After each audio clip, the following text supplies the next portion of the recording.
Candidatos a la presidencia. En un 2x3. El poder en tus manos. Elecciones Generales 2021. Son la 1:49 de la tarde. Bienvenidos a nuestro espacio Candidatos a la Presidencia en un 2x3. Como ya saben, este es un espacio en que los candidatos tienen 3 temas para exponer en un minuto. La idea, ya sé que hay unos que dicen es poco tiempo. No, es que es poco tiempo si se trata de exponer todo. Queremos una idea fuerza, queremos una idea que los candidatos puedan identificar, que los electores puedan identificar con sus candidatos, y estamos seguros que lo pueden hacer muy bien, como lo han venido haciendo los candidatos a los que ya hemos entrevistado. El turno de hoy es para la señora Verónica Mendoza. Ella es la candidata de Juntos por el Perú, cuyo símbolo es una J y una P. Así que con ella estamos el día de hoy para que nos exponga sus propuestas y para poder hacerle algunas preguntas al final. Señora Mendoza, ¿cómo está? Bienvenida, muchísimas gracias por estar con nosotros el día de hoy. Muy buenas tardes, Patricia. Muchas gracias a RPP por la oportunidad de presentar nuestras propuestas a la gente. Gracias. Esa es la idea, señora Mendoza, que acá la gente tenga todas las herramientas para que pueda decidir su voto. Así que, sin más preámbulos, empezamos, porque el tiempo no nos sobra, y nos gustaría escuchar primero sus propuestas sobre educación. Mira, una de las principales dificultades en el último año de pandemia ha sido la conexión a Internet. Decenas de miles de niños y jóvenes en la práctica han perdido el año escolar porque no tenían conexión. Por eso, una de nuestras prioridades va a ser asegurar con el Plan Conecta Perú la ramificación de la red dorsal de fibra óptica para conectar en la medida de lo posible todas las provincias y distritos del país progresivamente. Ahora, en el cortísimo plazo, como sabemos que esto va a demorar unos meses, vamos a través de EduConecta, dar un plan de datos equivalente a 10 soles para los jóvenes de educación superior, porque 174,000 de ellos dejaron la universidad o sus estudios superiores el año pasado. Vamos a asegurarles entonces esa conexión a Internet. Y por otro lado, para reconocer el enorme esfuerzo que han hecho nuestros maestros y maestras trabajando el doble, reinventándose para poder hacer clases virtuales el año pasado, vamos a garantizar su nombramiento. Hoy el 40% de ellos está en situación de contratados. Nosotros vamos a incrementar anualmente 50,000 plazas adicionales para que tengan el nombramiento respectivo. Muy bien, nombrar entonces a todos los maestros que están en condición de contratados. Le preguntamos ahora sobre sus propuestas de empleo. Estamos atravesando una de las peores crisis económicas y de empleo de los últimos tiempos. Por eso nosotros hemos presentado nuestro plan Chamba para resucitar la economía y generar empleo, que implica, en primer lugar, una garantía equivalente a 30,000 millones de soles para dar crédito barato a las MIPES, para que puedan seguir contratando y no sigan quebrando. En segundo lugar, 2 bonos universales nacionales para las familias que más lo necesitan, para que a su vez puedan comprar alimentos, insumos de primera necesidad, agricultores, comerciantes, MIPES, y eso también ayude a reactivar la economía local y nacional. En tercer lugar, vamos a implementar un plan de empleo masivo temporal, 200,000 empleos aproximadamente en los primeros meses que nos proponemos crear, y finalmente un decidido incremento en la inversión pública, equivalente a 2 puntos porcentuales del PBI nacional, para cerrar brechas de infraestructura en agua, saneamiento, conectividad, pero a su vez generar empleo, ¿no? Estas son las medidas urgentes que vamos a impulsar para reactivar la economía y el empleo. Clarísimo. Sus temas sobre seguridad ciudadana, adelante. Se necesita firmeza y sentido de urgencia para atender los 3 principales problemas en materia de seguridad ciudadana, ¿no? Que es el delito común, el crimen organizado, pero también la violencia hacia las mujeres y hacia los niños, un tema del cual casi nunca se habla, pero que también es dramático en nuestro país.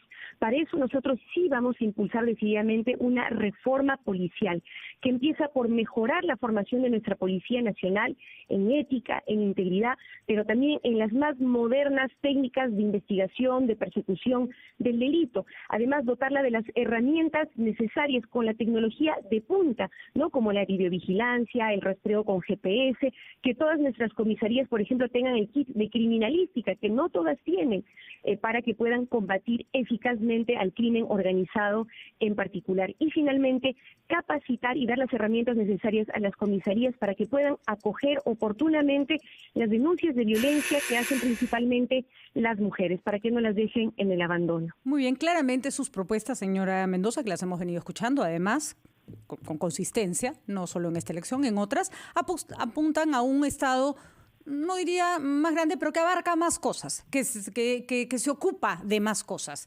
Usted va a heredar un Estado ineficiente. Un Estado que no está acostumbrado a hacer las cosas bien y va a tomarle tiempo que ese Estado sea eficiente. ¿Cómo le damos, por ejemplo, al Estado responsabilidades que en este momento está en incapacidad de ejecutar? Le pongo un ejemplo. Usted ayer ha mencionado, por ejemplo, en el debate mencionó el hecho de nacionalizar la producción del oxígeno. Y puso usted como ejemplo, los privados lo están haciendo muy mal. Ahora, se refirió a los pequeños distribuidores, que son los que venden el oxígeno a altísimos costos. Los grandes productores no están haciendo eso. ¿Por qué el Estado lo haría mejor? Lo que estamos planteando, Patricia, en este caso concreto, porque la gente se está muriendo por falta de oxígeno y atención oportuna en estos momentos, hemos superado ya los 100.000 fallecidos según las cifras del Sistema Nacional de Defunciones, es que el Estado garantice que el oxígeno llegue gratuitamente a quienes lo necesitan. No podemos dejar morir a la gente por falta de oxígeno. Lo que dice la Ley General de Salud vigente es que en contexto de pandemia, de emergencia, el Estado toma el control temporal de la producción y distribución de oxígeno medicinal.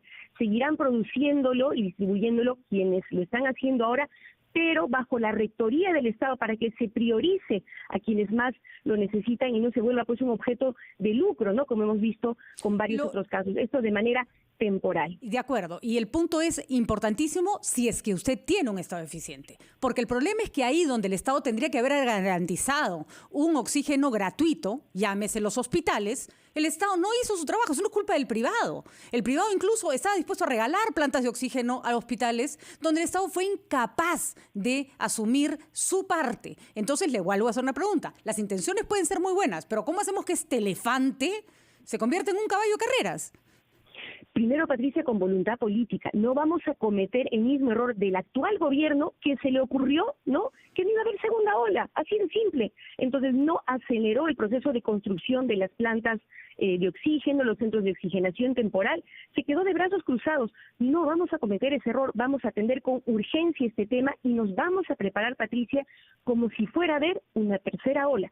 Ojalá no la haya, ojalá no sea necesario, pero tenemos que prepararnos como si fuera a haberla, dando prioridad no solamente a la distribución del oxígeno medicinal que ya se está produciendo, sino garantizando que se terminen de construir las plantas de oxígeno, los centros de oxigenación temporal, y con un trabajo articulado, Patricia, con toda la sociedad civil. Ha sido fundamental, por ejemplo, el trabajo de los comités comunitarios anti-COVID, ciudadanía, sectores de iglesia y tantos otros que se han involucrado en este proceso, cuyo apoyo necesitamos para garantizar que esto sea efectivo, igual que en el proceso de vacunación. ¿Le reconoce algún mérito a la empresa privada en el trabajo contra la COVID-19? Ha habido sectores, por supuesto, que han puesto el hombro, cuando otros también, Patricia, hay que decirlo con todas sus letras, han lucrado a costa de la salud y de la vida de la gente. Hay de todo en el sector privado, como hay de todo en el sector público. Estado. Ayer el candidato Santos, por citar un ejemplo, nos decía que él iba a hacer una purga para que el Estado fuera eficiente. Con la burocracia que se tiene ahora, con muchos puestos en que en realidad se han beneficiado de la corrupción y ahí siguen, no se avanza. ¿Usted tendría la misma perspectiva? ¿Entra a cambiar lo que en el Estado no funciona, caiga quien caiga?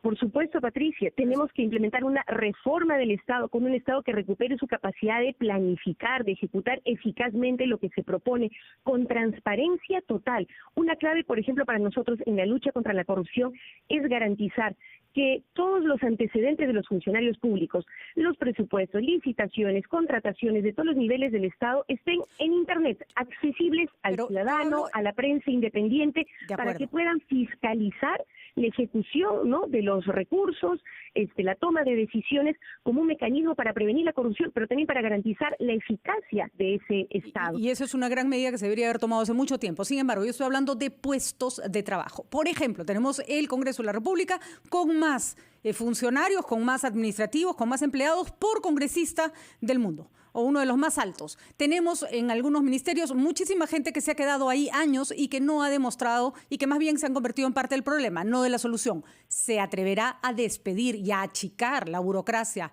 para hacer ese Estado que usted quiere más eficiente? Lo que yo creo, Patricia, es que hay que mejorar el servicio civil, ¿no es cierto?